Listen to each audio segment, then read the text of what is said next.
بسم اللہ الرحمن الرحیم۔ حضرت خالد بن ولید رضی اللہ تعالی عنہ کے انتقال کی خبر جب مدینہ منورہ پہنچی تو ہر گھر میں کوہرام مچ گیا۔ جب حضرت خالد بن ولید رضی اللہ تعالی عنہ کو قبر میں اتارا جا رہا تھا تو لوگوں نے یہ دیکھا کہ آپ رضی اللہ تعالی عنہ کا گھوڑا اشکر جس پر بیٹھ کے آپ رضی اللہ تعالی عنہ نے تمام جنگیں لڑے وہ بھی آنسو بہا رہا تھا۔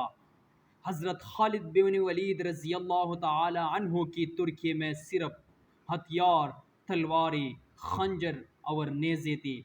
ان ہتھیاروں کے علاوہ ایک غلام تھا جو ہمیشہ آپ رضی اللہ تعالی عنہ کے ساتھ رہا تھا۔ اللہ کی یہ تلوار جس نے دو عظیم سلطنتوں یعنی روم اور ایران کے چراغ بجھائی۔ وفات کے وقت ان کے پاس کچھ بھی نہ تھا۔ آپ رضی اللہ تعالی عنہ نے جو کچھ بھی کمایا وہ اللہ کی راہ میں خرچ کر دیا۔ ساری زندگی میدان جنگ میں گزار دی۔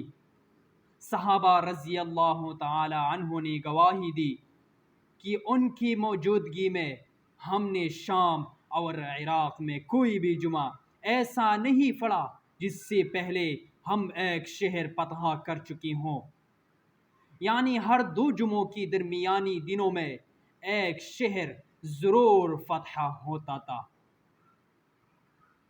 بڑی بڑی جلیل القدر صحابہ رضی اللہ تعالی عنہ نے حضور صلی اللہ علیہ وسلم سے حضرت خالد رضی اللہ تعالی عنہ کے روحانی تعلق کی گواہی دی۔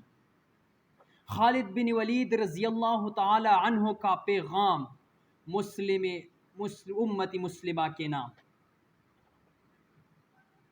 موت لکھی نہ ہو تو موت خود زندگی کی حفاظت کرتی ہے۔ موت لکھی نہ ہو تو موت خود زندگی کی حفاظت کرتی ہے۔ جب موت مقدر ہو تو زندگی دوڑتی ہوئی موت سے لپٹ جاتی ہے۔ زندگی سے زیادہ کوئی نہیں جی سکتا اور موت سے پہلے کوئی مر نہیں سکتا۔ دنیا کی بزدل کو میرا یہ پیغام پہنچا دو کہ اگر میدان جہاد میں موت لکھی ہوتی تو اس خالد بن ولید کو موت بستر پر نہ آتے۔